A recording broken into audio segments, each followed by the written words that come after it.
What's up, guys?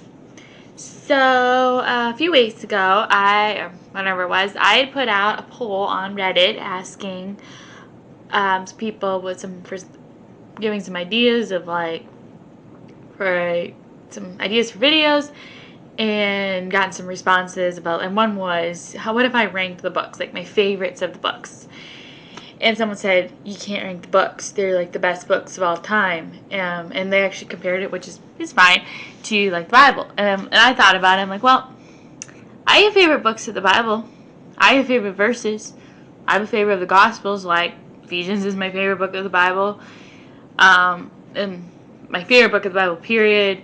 John is probably my favorite Gospel. It's okay. So that to me, it's whatever. If that's where you're at, if you don't want me to rank, if you don't feel like you can rank the books, well, that's fine. But I feel like I can. And for the record, I'm not saying like one book, like any of them are bad books. They're not bad books. They're just like some are better than others. And another thing, like this is just my opinion. If I say a book that is like my absolute favorite, you don't like, or if my absolute least favorite book is like you love that book, that's okay. You can disagree with me. This is just my opinion, and that's what I think. Okay, so I'm going to rank them from like my least favorite to my absolute favorite and kind of talk about like why I chose them. So my least favorite of the books is The Last Battle. Okay, this is kind of a weird one. I just don't like it. I mean, this is the one book that I would actively say I dislike. And part of it might be, like, I didn't like it when I was younger because it was the ending of something that I loved. And I mean, I have listened to the audio drama. I don't think I've ever read through the whole book, but I have listened to the audio drama by Focus on the Family. And I mean, there are some stuff I like in it. Like, I love I like the further up and further in concept. I love the idea of the new heaven and the new earth. I think C.S. Lewis did that really, really well. And like if you read his writings, he's obsessed with heaven. So I think he's a little bit obsessed with heaven, and eternity. So he does a good job with that. But it's just, I don't know. It's really dark. And darkness doesn't necessarily bother me. Maybe it's just kind of like, maybe if I read it now, like if I could get past not liking it as a kid, maybe I'd like it now. Because like I remember like my absolute favorite show of all time is Monk, and I don't think any show will ever top that. And if you haven't seen the show, I don't want to spoil it for you, but the season finale, the series finale was so good. It was so well paced, and I totally cried. I've seen it I've gone through the series like 2 or 3 times, like twice. And I think I've seen the series finale like 3 times maybe. And part of it is because there's like this ongoing plot point, and they like wrapped it up really well. And it's to see what it does to the character to Monk is just awesome. But it's still really emotional. But I like that. And I mean, I don't know, because, like I said, maybe I'd like it more as an adult. Maybe I'm just looking back on not liking it as a kid, but I don't know. So that's why it's number 7. And I don't know. There's just some stuff about it, and whatever. I don't know. I just don't like it that much. Okay. Now my 6 out of 7 is Prince Caspian. Now my second least favorite of the books. And again, this is another one that I don't actively dislike. I just don't like it as much compared to the other books. And I mean, that's kind of one thing. Like, I've been thinking a lot about like the film adaptations compared to the movie, to the books. And like some of the stuff that they did with Prince Caspian in the movie wasn't bad. It just wasn't, or it wasn't necessarily a bad thing to do. Just the way they did it, the extent that they did it, was not a good idea. Like, seeing more emotion, like Caspian's reaction to finding out his uncle had murdered his father. Like, in the book, I mean, I think I'd have to look it up, but I think it's literally just like,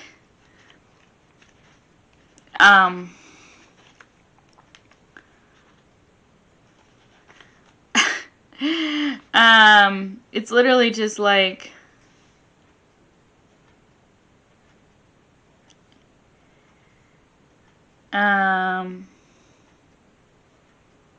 Is he really that bad, said Caspian. Would he really murder me?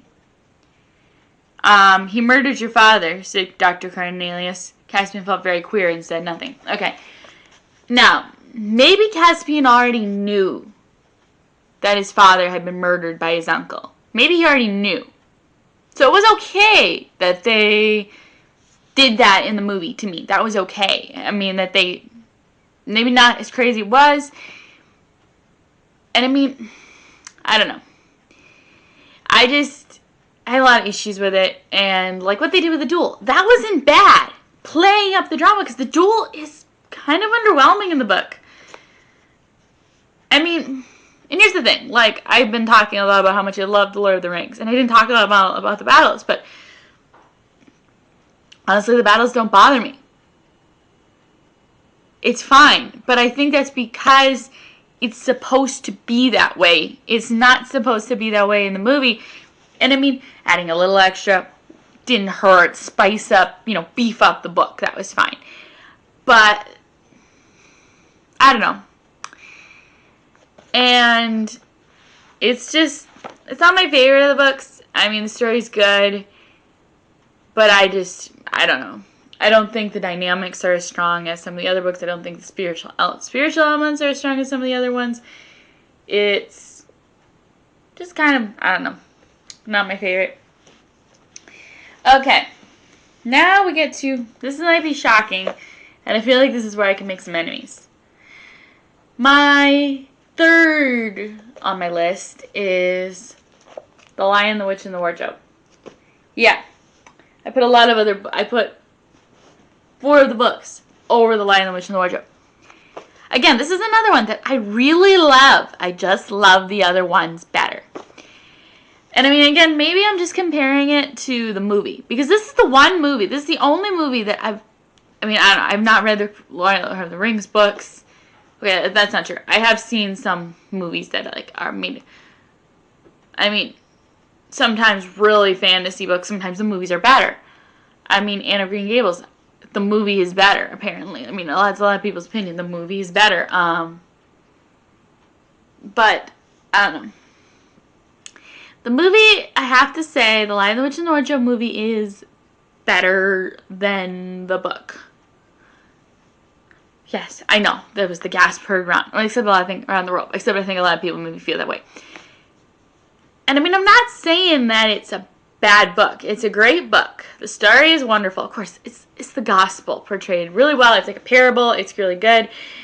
I just think there's some stuff that they played up in the movie that I think they saw that the book could have been stronger. Like,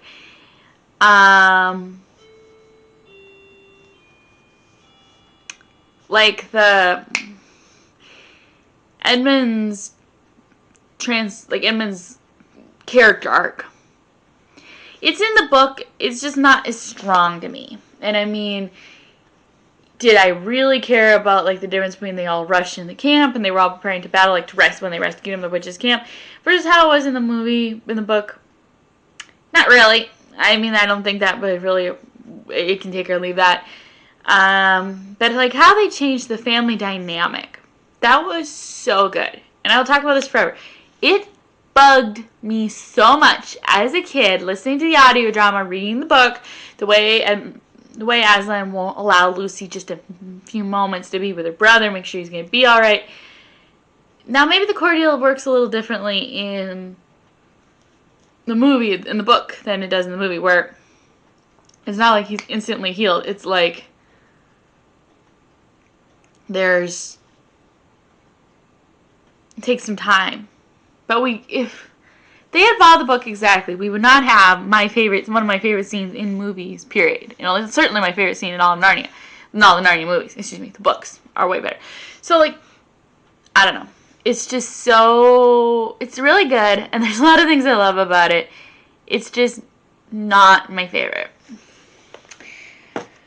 Okay, now this one was a little bit harder. I had to decide which of these two, between two of the books, which one I liked a little bit better.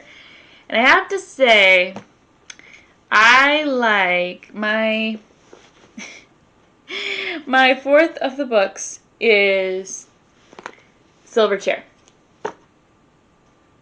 Now, the Silver Chair and Magician's Nephew are really interesting. Now, I think you know, because of how I talk and show you, I know what my top two are, so I don't think it's a spoiler to say Magician's Nephew comes next. But I'll talk a little bit more of that in a second. But they actually have some similarities to me. Like, they're both, like, two humans. Not story-wise, but, like, the human element is kind of similar a little bit to me. But I love the Silver Chair. And I mean, we just released a video a couple weeks ago talking, whenever that was, talking about the Silver Chair. Like a 45-minute video talking about the Silver Chair. Yes. Silver Chair is just a wonderful book. And it probably has, if I was going to go purely off of side characters, like sort of side characters, like non-human characters, Silver Chair would win. 100% win by like a mile, because I absolutely love Puddleglum. And there's so much I love about it, like the fixing your eyes on the prize, the following the signs, the idea that it's like they have all they need. We have to, like, the instructions, but then there's a level of faith.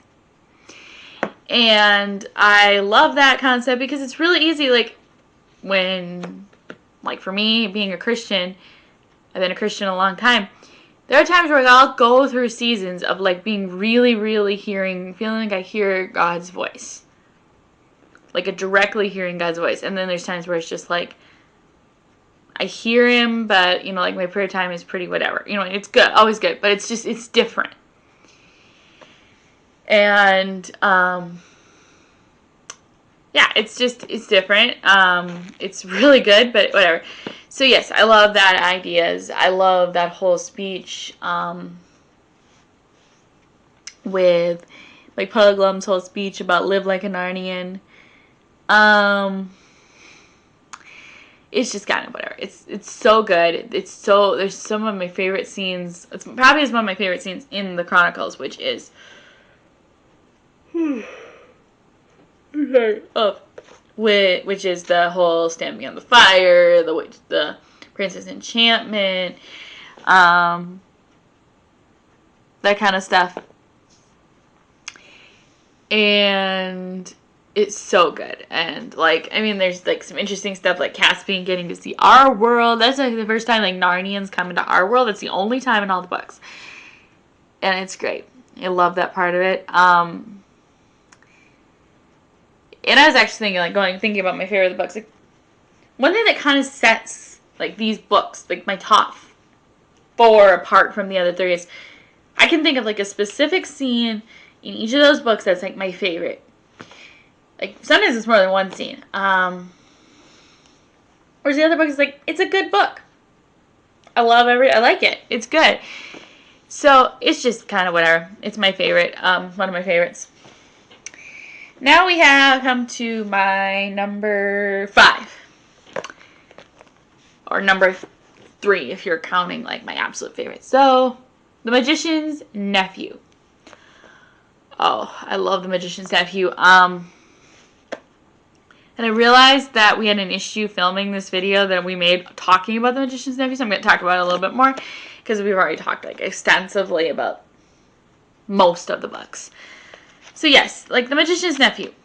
I love the story. I love, like, the friendships are great. I love the Hall of Images. I think another scene that I absolutely love, like, there's 2 scenes in Magician's Nephew that I love. Like, I love everything about it, but there's, like, 2 things that are my favorite. And one of them is the Hall of Images. And, I mean, it's not a good scene. I mean, it's but it's not a good thing that happens. But there's this idea, like, it explores, like, the human brain dynamic of, like, wanting to do what we shouldn't do. You know, like, ooh, I want to strike the bell. Ooh, I want power. Ooh, I want this. I want to find out what's going to happen. And also the idea that, like, all of the stuff in the other books would not have happened if it wasn't for Diggory striking the bell. And I mean, yeah, it needed to happen, but still. And also, I love the scene in the garden you know, where he faces temptation down and says, no, I'm not going to eat the apple. And it's kind of parallels the Garden of Eden, but Adam's son makes the right choice. And I also love, like, Aslan's interaction with, excuse me. I love Adam's interaction with Diggory. I love Aslan. Sorry, son of Adam on the brain. Aslan's interaction with Diggory. I think that's just so cool. I think that is so splendidly done. Like the whole, see if I can find it. Like,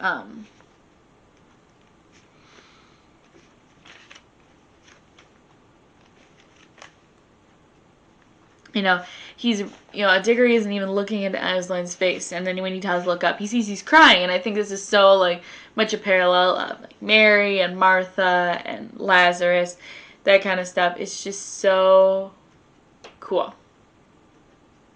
It's great, and I love that part of it. It's so fun, so well done. Just a beautifully crafted book. And also the whole, like, he couldn't see what Aslan was doing. And how often do you go through life? I mean, no, Christians, this only applies to you, but do you ever go through life and being like, okay, I can't see it. No, I do. And there's a song that came out, I guess maybe I've talked about it on this channel before, but the song Waymaker, and there's a line, even when I can't see it, you're working, even when I don't feel it, you're working, you never stop working. And, I think that is just like so much an image of this thing, what's happening here, because Diggory doesn't see what's going on. But if he had given in to the temptation, he never would have. But because he was strong, he persevered. He got the reward. So yeah, I love that. Okay, my number 2. The Voyage of the Dawn Treader. Okay. Alright, now these 2 books, like, could almost be a tie for number 1, because they're both really good, and there's scenes about both that I love. And ironically, like, I have a whole Narnia tattoo planned for, like, see if I can see it. I don't know how to get it right in front of the camera, but, like right here on my arm. Like, right here. And I want to get, like, an outline of a lion, but just an outline. I don't think I'm all black. I just want, like, an outline of a lion, and I want Courage to Your Heart in my Seth's handwriting. It's a long story, but it's like he actually wrote Maltala just because it's important to set this up. A few years ago, yeah, it would have been like almost 5 years ago already, which is crazy to think about. This has been that long. He wrote me a birthday card and really to encourage me about, like, saying, you know, I'm so proud of you that you've been praying for these friends that aren't Christians, and you've been so faithful. So I want to remind you to have courage, to remember the albatross whispers in the dawn treader, courage to your heart. And you probably wouldn't see it in a lot of videos, but I have a necklace that goes with that. And then I got a different necklace, that I really like it's a priceless necklace from Freaking Country, so I don't wear it as much as I used to. So I want to get that as a tattoo, and partly because it looks really cool. But I also want to get I Was the Lion, which is from the Horse's Boy, so maybe I'll get one on top, one on bottom. It might look kind of cool. I'll have to see how that works. But anyway, I don't digress. But so, like, you know, the tattoo I wanted for, like, 2 years maybe. I've thought about getting a tattoo. This tattoo. So it's like a, whatever, so it's like a tattoo. So it's from these 2 books. But yes, The Voyage of the Dawn Treader. I don't want to get sidetracked. I don't want to talk about The Horse and His Boy yet. So The Voyage of the Dawn Treader has some of my favorite scenes in literature, period, and definitely some of my favorites in the Chronicles. Like, there's,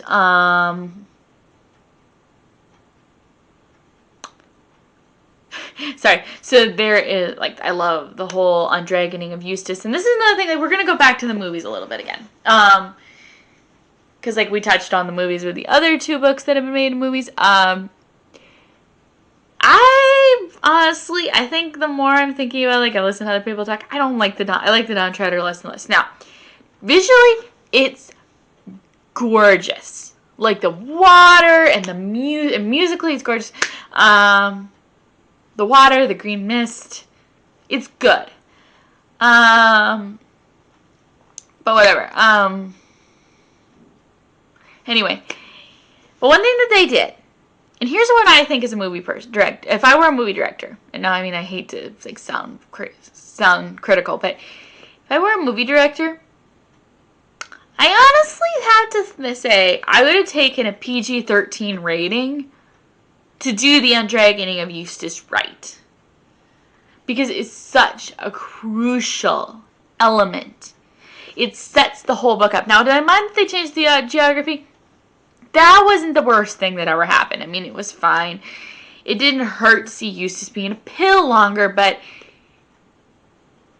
I would have liked to have seen him longer as a good person, too. Like, they could have balanced it out. And anyway, and also another thing that they did, they totally ruined Governor Compass. Like, he's not even there, and that was such a bad choice. That was, like, the worst. One of the worst, like, directing choices. No offense. But it was awful. It was an awful choice. I hated that part. And I mean, was the fight in the slave market so bad?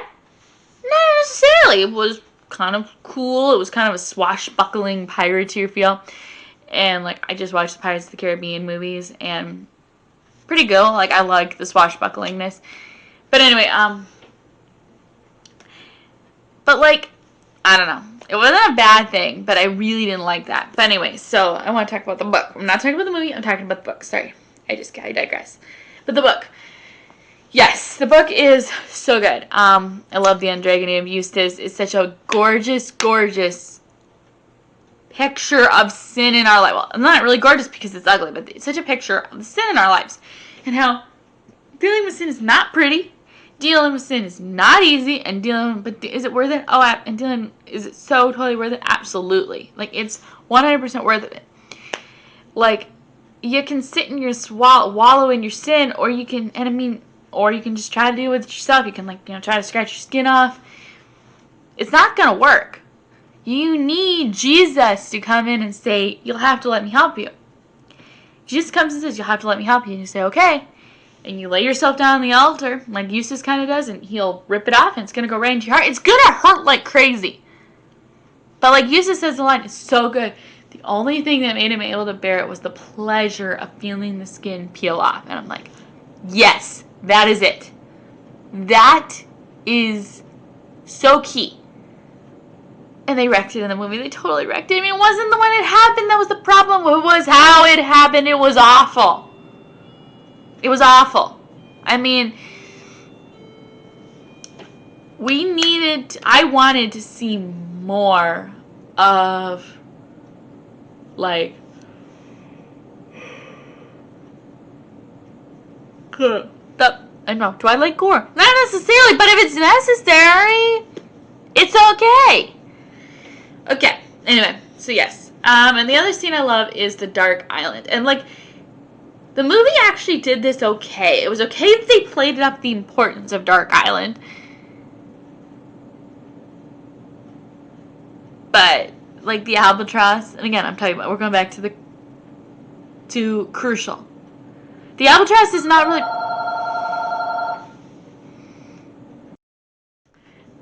The albatross plays a bigger role. Like, does not really play a role. It's like, it's just a cameo. You don't see that it's Aslan. You don't have one of the really iconic quotes, courage to your heart there. That's not good. That's not good. It's an important part of the movie. I mean, it's an important part of the book. Now, I mean, is it like a... And it's like, I mean, yeah. I mean, some of it is like, would almost require narration, like... But I mean, we have Lucy doing a voiceover. Why couldn't it just be like, she hears Aslan, please help us, and then she hears him like, whatever. I don't know. I just did not like the way the movie did that. And I mean, yeah, it's so good in the book, like the whole, you know, like there's so much here. Reba Chief's swashbucklingness.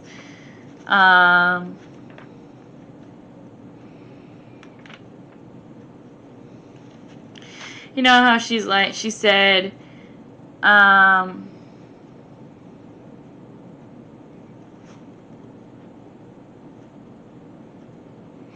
where he's like, Lucy, says, Aslan, if you ever loved us all, send us help now. The darkness did not grow any less, but she began to feel a very, very little bit better.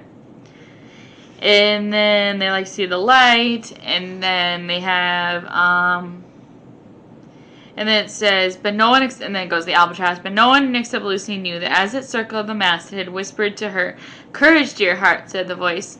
And the voice she felt sure was Aslan's. And with the voice, a delicious smell breathed in her face. And then like they skip to, and then I'm going to skip ahead, like, they realize that there was nothing to be afraid of and never had been because Aslan was with them. And I mean, I don't know. There's just some stuff about that. And like, did I mind the sea serpent playing a bigger role? No, that was fine. But still. Okay, now for my top book. Now, you already know what it's going to be, but still. The Horse and His Boy. Okay, The Horse and His Boy. Now, this is another one, like, we're going to go back to, like, movies. I don't know if I want them to make a movie out of it. I don't know. I mean, part of me would, like, I'd love to see, like, Shasta and Erebus as, like, having actors playing them. I'd love to see it. I feel like it would be almost like one of my favorite. So, like, we're going to talk about, like, and I love, like, the Arabian idea and, like, the Arab idea a little bit has kind of an Arabic feel to it, like Arabian Nights, and I mean Aladdin is like my favorite Disney movie, one of my favorite Disney movies of all time, and it's probably my favorite live action remake. So if they were to do like that style, I mean, like the way it looks, like have Heshbon kind of look like Agrabah. Like, that's what I picture. I picture how Aladdin looks. And I'm like, oh, that's what Tashbana would look like. That's what, maybe Shasta wouldn't look like that because he was northerner. But still, all this different kind of stuff. It's just kind of cool. I really like to see, like, I don't know. I don't know who they get to play Rabbit maybe, whatever. I just think it would be really cool. Maybe they'd get, like, Johnny Depp as... No, that would be awful. Johnny Depp as Rapidash or something. I don't know. Anyway, I don't know. Is he English? I don't think he is. I don't know. But, I mean, they're not technically supposed to be, so it's fine. Anyway, but yeah.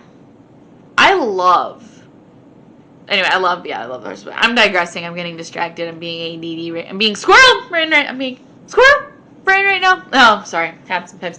But, yes, The Horse and His Boy. Okay. So, yes, number of scenes that are, like, my favorite. I mean, I think there's really only one scene that's my absolute favorite. Overall plot, absolute best. Like, I love there's a little bit of an element of mystery. Like, he doesn't know that he's a prince. I love the whole, like, the journey. I love the themes. I think the theology is probably some of the most complex in all the books. I mean, like, the wardrobe, last battle, pretty clear theology. Book of Revelation, gospel. Silver chair, whatever. Like, there's just some more obvious theology. It's not so, like, up here, but, like, Horse and His Boy kind of is. You have to kind of look like, okay, well, what is this? What is he trying to say here? And again, it kind of goes back to even when I don't see it, you're working. Even when I don't feel it, you're working. And that can be really, really helpful to be like, okay, even when I'm in the dark, even when I don't get it, even when I'm, like, literally in the fog, I'm not alone. And maybe I don't see the plans, but there is one. God has a plan. Whatever that, we don't know what that plan is, but God has a plan. And I love that about it. And we might not see until heaven how it's all going to work out, but there's a plan. And it's so good. It's so wonderful. I love that scene. And again, I love the whole I was a lion. Like, I'm going to go back to, I'm going to get that tattooed on my arm. And I mean, it is a double meaning. It's kind of like, well, I was a lion, like, as a reminder of that scene. And then it's also a reminder of, like, some people just like to mock me because whatever. And they're like, and some people are like, oh, Hazlitt doesn't represent Jesus. And I'm like, yeah, he does. Yeah, he does. And you're being a pain in the petunias. So, yeah. Just, that's a boatload of garbage if you don't think he represents it. Boatload of garbage. Okay?